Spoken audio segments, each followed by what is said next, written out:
Gates has already given the ultimate ultimatum, and that is the failure to innovate is equivalent to death. In this fast-paced industry, this cutthroat industry, this cannot be more true. Good morning, ladies and gentlemen. My name is Francis. I'm Ralph. I'm Jared. And I'm Erica. And we are Team Atlas from the University of the Philippines. And we will now be showing to you our analysis and recommendations to our client today, Microsoft. Microsoft has been the tech giant of all ages. They have championed the personal computer and the Windows platform that millions and millions of consumers around the world are using. However, recent changes in the industry have dealt a heavy blow to Microsoft, and its performance has been dwindling over the years. And why is such? Internally, there's already a problem in culture. It has acquired Nokia, but it hasn't known what to do with such a company. And externally, it has lost its appeal to its consumers. So what will we do with such? And this presents our issue, our main issue for today. How can Microsoft shift its focus to innovation in order to regain its market leadership? And how will we go through such?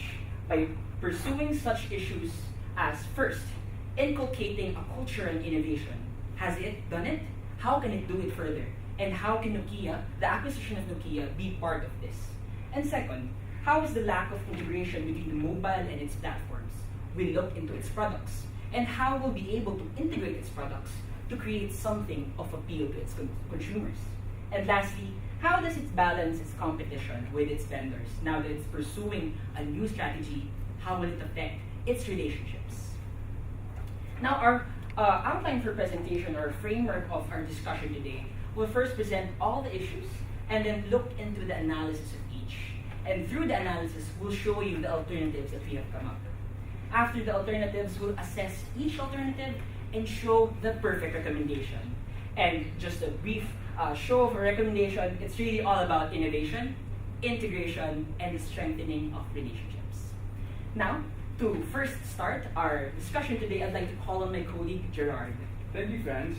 Now, in understanding whether or not Microsoft has already shifted or successfully shifted its focus to innovation, we consider that there are three parties that really need to be with Microsoft in this goal of innovation. These are the culture of Microsoft, next are the products of the company, and third are the partners of Microsoft. Now, going to the first issue that we identified, the first sub-issue that we identified, which is the inculcating culture of innovation in Microsoft. So first, we tried to understand what was the root cause of this apparent lack of innovation in Microsoft. And we determined four factors. First was the stack ranking in Microsoft. In Microsoft, if you have a low-level position, there is no room for you to give innovative ideas to the top management. And second is the silos. In Microsoft, it's really per department. So each department is tasked to do innovation per their department, but it is not very holistic.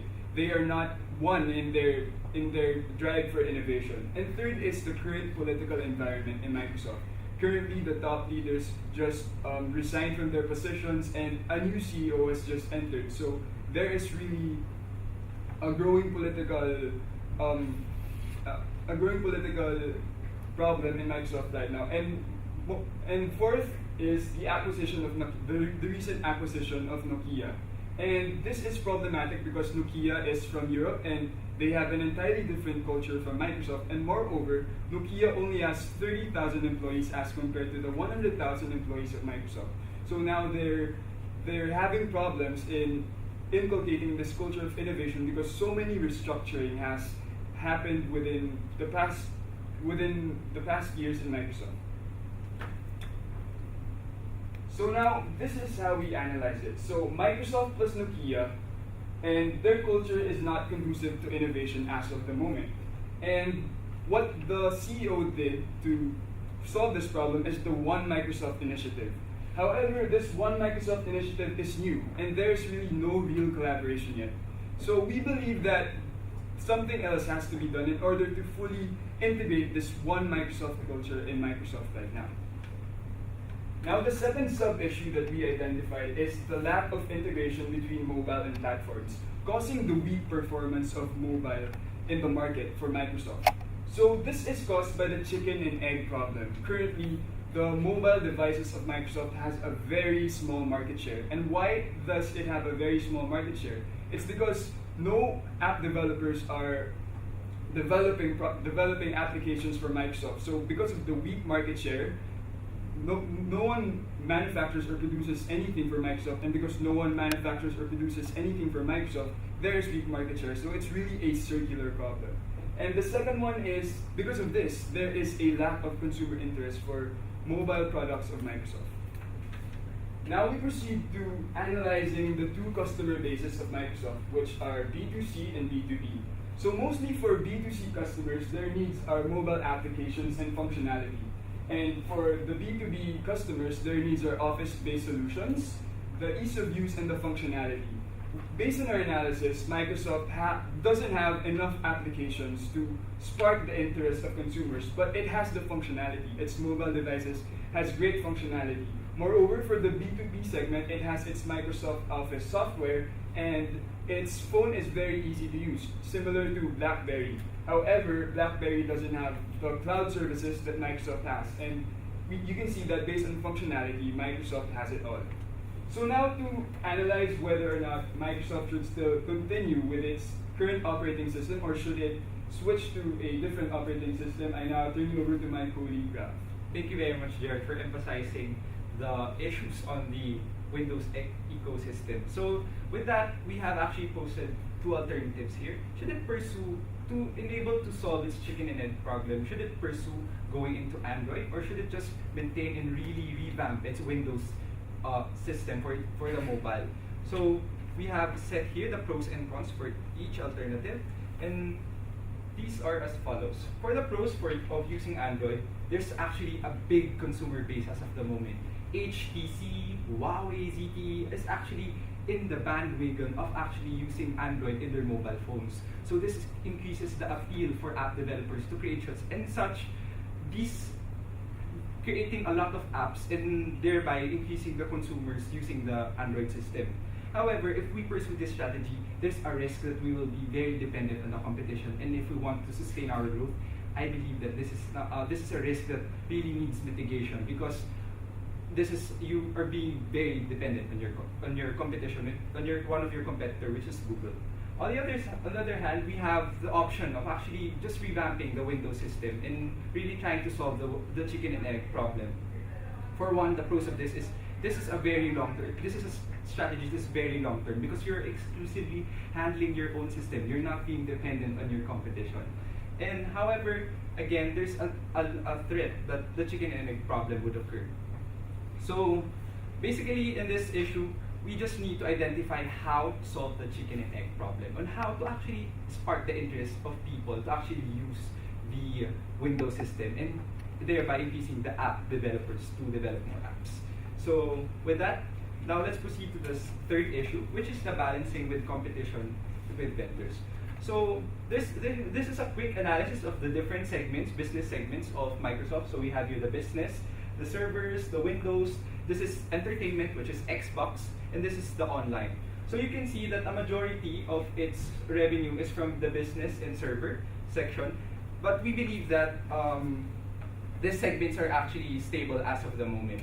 And so we want to focus on the hero segment, which really made Microsoft, and this is the Windows application. So how does the business actually go? It's by producing the Windows system, they're actually selling the license to different OEM like Asus, Acer, and these OEMs pay Microsoft in turn. So however, the issue that's being raised here is that Microsoft also wants to venture into producing their own devices, and so there's actually a strong tension because you're actually competing with your customers. However, our analysis of the position or of the strength of the company reveals that it is actually a strong position and has actually a strong selling power, because as you can see, here's the ranking of the operating system at least. So number one, it's by far, Windows is still by far the most used operating system, followed by Mac OS, Linux, and others such as Ubuntu. So with the stronghold of of Microsoft holding that Windows, it actually has a strong selling power. So the bottom line here is actually that, and secondly is for us to address the issue of the competition with vendors, we just actually have to have a good customer relationship management. So that's it for the 3 issues, and now I turn you over to Franz to summarize and give you our recommendations. Thank you very much, Ralph, for showing us the entire picture that there are really 3 key stakeholders that we need to take into account. Microsoft itself, its customers, and lastly, its partners. And it's big customers such as what was mentioned by Ralph. Now, we present to you the solution that we want. Satya Nadella, the CEO, really wants to create something new, to rewind and to reboot Microsoft. And this is what will give him precisely. Our strategy is entitled Microsoft Operation Reboot. And we'll do this to 3 things, mainly tackling the 3 key stakeholders that we showed you earlier. And that is to innovate the culture of the company, to start within and to start internally. And second, to integrate the systems, to integrate the products well together, and to build something that the customers would like. And lastly is to strengthen our relationships with our partners. By doing so, we'll be able to achieve the innovation that we want. We'll be able to focus it to create an innovation culture and an innovation that will be able to go externally also. So we first move on to tackling the first key issue that we did before. So the first issue was on creating an innovative culture and what specific strategies will we employ for such. So first, we look into So first, we want to recalibrate the vision. So we have Nokia entering, so it's an acquisition. First of all, really you need to create a vision that is in line with both. You need to have a straight mindset, and for that, we need to recalibrate our vision by both companies and ensure that the culture of Nokia and Microsoft are aligned. After you have that vision, you now create the systems that will employ the innovation for both companies. And that is through the creation first of an innovation center. Currently, the company, as mentioned earlier, are actually separated still in silos. And there are departments, you see, there's marketing and there's sales. But we want to create a totally different department, and that is really just focused on innovation. It's called the Innovation Center.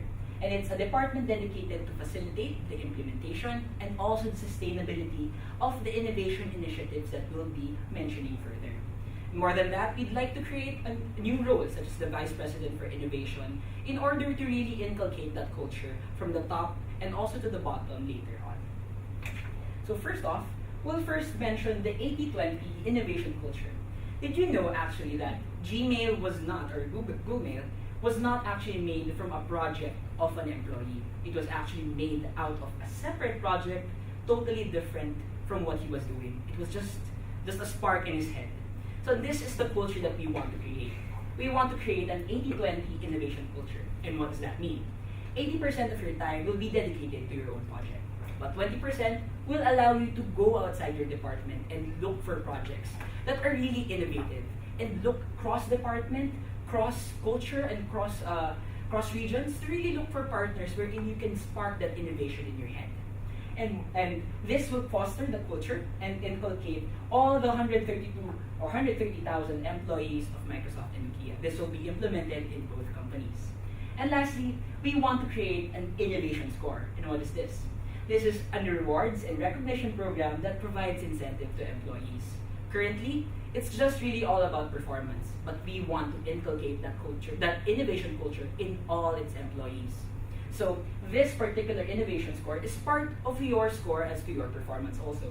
So the criteria would be your capability to provide feasible and more frequent innovation ideas, to provide creative and impactful ideas. And with this, all employees from top to bottom will now be able to drive their innovation further so that all projects will be more of that particular culture. Now that I've finished with the first issue at hand and provided the perfect innovative culture systems, let's now proceed to the second main strategy. Thank you, Frank. So as we said a while ago, there are 3 strategies that we want to create. Now that he has talked about the innovate culture, now let me talk about how we would integrate the mobile ecosystems. So the first thing that we have to consider is that in order to integrate the mobile ecosystems, you have to look at who exactly are we targeting. So the first thing that we have to see is that what exactly does our consumer want? And as what we pointed out a while ago, our consumers want to have access to applications. In fact, what they see is that they want to be able to maximize the need for their devices. So before we have this integrated marketing communications campaign, what we want to actually point out first is that we will be having the movement for applications. So the first thing that we have to do is we want to acquire application creators, such as startups in the Silicon Valley. We want them to create exclusive applications for us. Next, what we see is that we want to collaborate with the application developers such as Rovio, who is known for creating Angry Birds, or even the creators of Candy Crush to create an extension of applications exclusive for our Windows system. And lastly, we want to create an application development competition, because actually we base this on our insight that Pringles had a problem for innovation. So what they did was to actually get good case practices as well as ideas from Japanese professors. Because of that, they were able to solve their innovation problem. So we see that crowdsourcing is actually a good way to go for Microsoft to create applications for their system. So after we have created these initiatives to create that pool of applications for the Windows Mobile, what we want to do next is, of course, to launch this.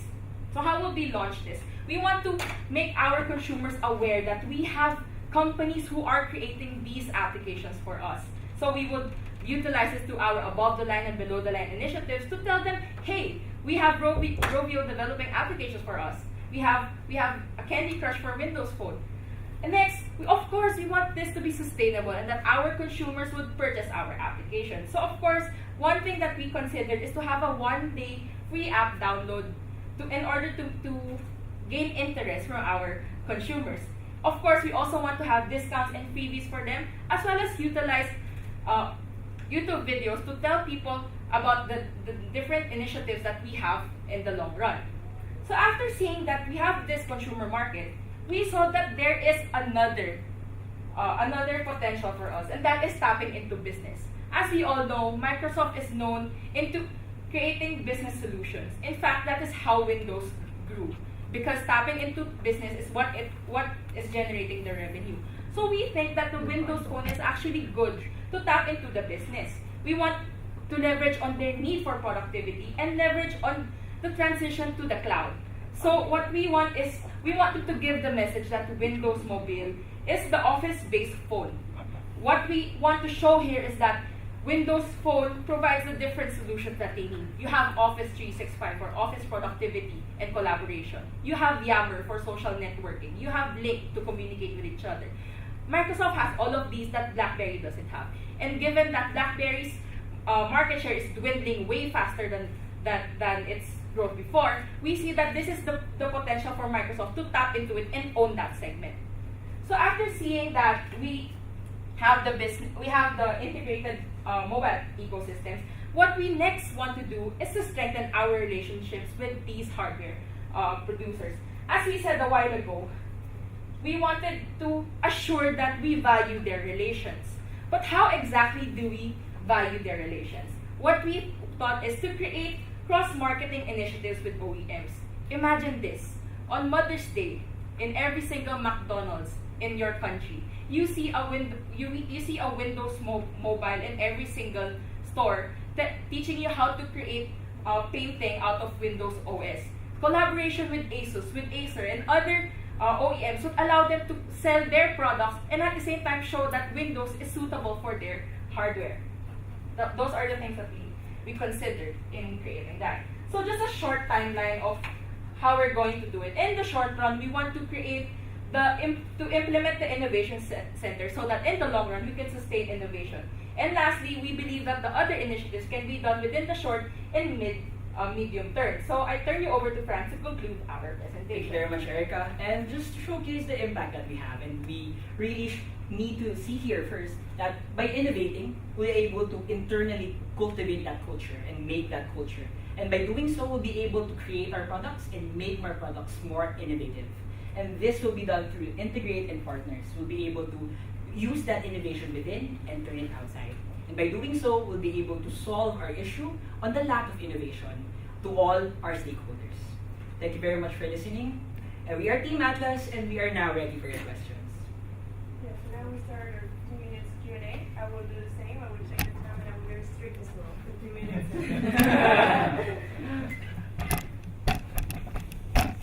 Okay. I just wanted to ask a question about the culture.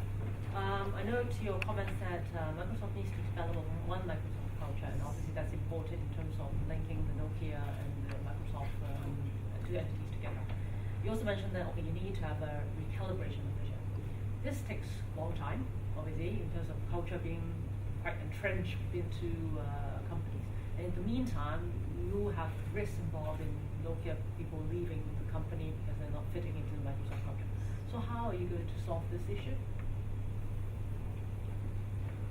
So for one, ma'am, first I would just like to highlight the importance of that culture. So that's why we put it at the high priority of our strategy, because I think it will all stem from that.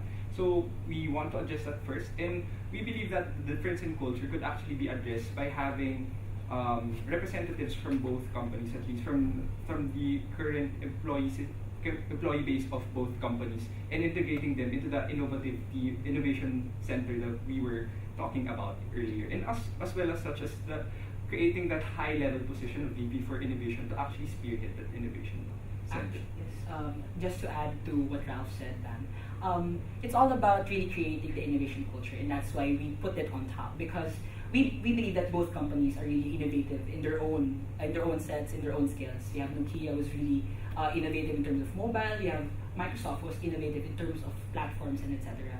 And by doing our by strategies, by showing that collaboration can come from innovation, and by creating those innovation centers, by providing the incentives to be more innovative, and by providing ways and avenues for them to go outside their comfort zones, their own projects, they'll be able to collaborate more with Nokia and also with Microsoft people. So again, we believe that this takes a long time, yes. But with our strategies, by first starting from the top, by providing a clear vision for both companies, them meeting together, and then creating those innovation strategies and making them trickle down to the bottom, will be able to make the two companies more integrated.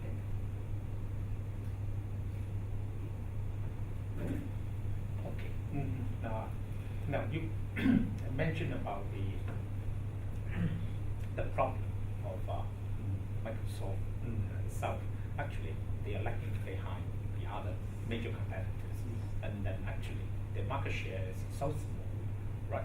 But now you are saying that you will build, or in a way, the relationship, or in a way, try to ask the OEMs to use or develop or work closely with Microsoft. So you only have a very small market share, and then you ask them to give up the big pie and work with a small competitor. So how can you ensure that the OEMs are willing to work with you? First thing that we considered here was that the Windows OS is actually something that's very hard to to overthrow, because at the end of the day, it was one of the first movers in the OS system, and up until now, you'd see most of the people are still using the Windows OS. That's why we believe that by actually leveraging on our partnerships with them, making sure that, hey, we're Microsoft, we know that we've been through a lot, and that is why we value our relations. Let's create initiatives together to boost your sales and ours, because at the end of the day, Windows sales are still considered part of the revenue of Microsoft. In fact, it composes the bulk of the revenue. Okay, and also, another question about the apps, right? You also stress about mobile apps. If you look at the successful stories of all these companies, again, my question is that how can you formulate or some sort of workable strategy that will really attract those apps developers to work with Microsoft? Because if you look at their own individual success, if they can find the venture capital to invest in their company, and they can get rich easily like this, so why they have to spend all this time and effort to work with Microsoft? Actually, sir, what the reason why we really looked into this particular strategy was we looked at Google. Well, they're the best in terms of getting those apps because the reason why they were able to get those apps in fast were their acquisitions. They had multiple acquisitions in recent years, and those acquisitions were from developers. So these application developers, they just simply integrated it in Android, and they were able to create a multitude of applications. That's why our strategy really involves first the acquisition, so that we'll have this base of applications already. And once we have worked our relationships with these acquired companies, the other content developers like Rovio, the big ones, will now see that there is value by partnering with us because we have already this base and this increased base of consumers. By doing so, we'll be able to create a multitude of applications and content developers that we can just really ask for more applications, and by doing so, we have increased market share because of increased interest of our customers. But do you consider the apps market to be rather quite saturated already? Have you thought about that? I mean, it's great to create more apps, but what more apps are there to create? Have you thought about that? Can you enlighten me on that? Thank you very much for that question. So basically what we're trying to do here is to actually have a very good set of criteria of what really would innovative applications, because at the end of the day, these are long-term investments in this startup company. So as possible applications that we could actually acquire, like I've recently heard the news that there's one company in Silicon Valley actually trying to develop an app that would actually check on the security measures, because I believe when you download an app, you just click I agree on the terms and conditions. But this application is really very innovative in such a way that it consolidates all those agreements in one application. And I believe that although it's saturated, there's still a lot of applications that are really needed by the consumers. And by setting those criteria by setting several criteria of actually checking, is this application useful and is it new? We believe that we could acquire apps that are useful for us to actually create value for our customers. To add on to what Ralph said, actually, what we want is really to be more customer-centric. And we know that consumer tastes differ and change every day. So, and we see applications, despite them just starting in 2007 with the launch of iPhone, applications have gone through millions already, and they're still growing. It hasn't stopped, and we see that this is because consumer tastes are evolving. And it's just up to Microsoft to be more customer-centric and knowing the consumer tastes and looking and forecasting that and acquiring these applications that will hook these customers. In addition, based on my personal experience, almost every week there's a new top application in iTunes. So we believe that as of the current moment, there is still room for different kinds of applications to grow in the market. And you mentioned earlier that Windows still has its edge. It still has the first-ranked operating system. So how and you said you want to leverage on that. How exactly did you tie that in with your solution earlier? Because you were focusing on apps, and creating an innovative culture. So how did you actually leverage on what they already have? So for that, ma'am, actually we segmented it into, there's the mobile division and there's the devices division, which include the laptops and everything. So for the mobile division, the most we're trying to create the Windows, the strength of the Windows as of the moment, being it the #1 operating system, we'll be leveraging that on our OEM partners, those in the laptops. Because as of the moment, at least, we believe that majority of laptops still uses Windows. And although Mac OS is a near follower, it is exclusive in Apple laptops, which is not really prevalent in the as a laptop among consumers. So we will leverage on the Windows for the device for the OEMs, for our OEM partners. What we want is seamless connectivity between laptops that use the Windows OS and Nokia phones that are running OS X as well. So, for example, Microsoft Word and Microsoft Excel, we want whatever you're doing on your phone to be immediately available on your laptop with whatever brand it is, as long as it's running with the Windows OS. Actually, I look at another rather interesting article about the future development of IT technology. In fact, they said in a couple of years, the even disappears. So, if your strategy is leveraged on the success of Microsoft OS, with the focus being addressed on laptop, then what happened after a few years with this ongoing trend that other devices will take over and the laptop will disappear from the market? Actually, if you think about it, again, before it was more of the computers, more of the laptop. But in recent years, if you look at the tablets, it's running on Windows OS. And the fact that we're already transitioning that OS into the tablets means that there is still that demand for the Windows OS. Now, given that it's already being used in these mobile devices, then you can see that in the long run, it's still going to be there. It's still what people are going to look for. If you're saying Office 365, you can collaborate in any device as long and it runs on Windows OS. See, the possibilities are endless. Yes, what really we want to focus on for sustainability is replicability and transferability. Because we focused on the operating system and we just create gadgets that are really spot on to the market. We'll be able to just transfer that operating system to these gadgets and create demand for our gadgets.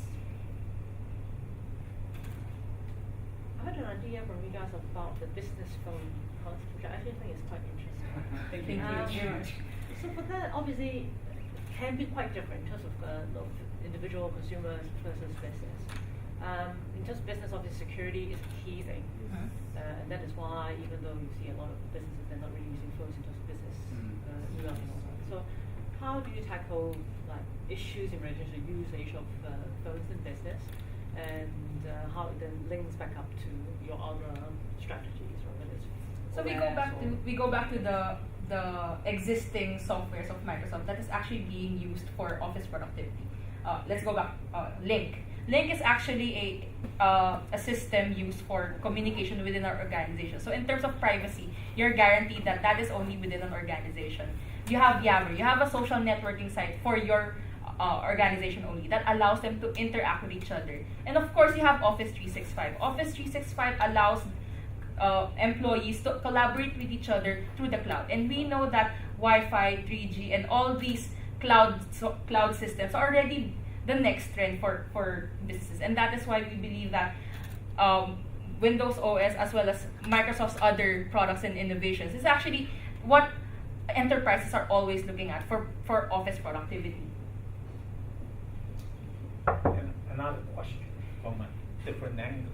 Now, all the points which you mentioned about your strategy, like you said, takes a long time. So, what would you recommend to the new CEO in answering to the shareholders? Because what I can see, it might not bring immediate benefits, right, to the shareholders, to the share prices. So, what would you do? Actually, if you look back at our timeline and show to the CEO what was most pressing, it's really the innovation culture. Because if you don't start now, you won't see the results in the future. And that is what we want to show to the CEO right now. And that is actually what the CEO was talking about in his memo. He was telling us that the key is not being traditional, it's really on innovation. And he wanted to start really on the culture of Microsoft and to do that as such. That's why we raised to him and we showed to him that this is really the first issue to tackle. But we really don't want to let go of the most important aspects of the company, the profitability of the company in the short run. That's why we wanted to leverage on the capabilities of our mobile and of our OS, of our operating system. And this creates the bulk of our profits. And that's why we are focusing on the Microsoft OS, the Windows OS. Any more questions? Comments? Okay, then we end the presentation. Thank you very much, team from Thank you very much. Thank you very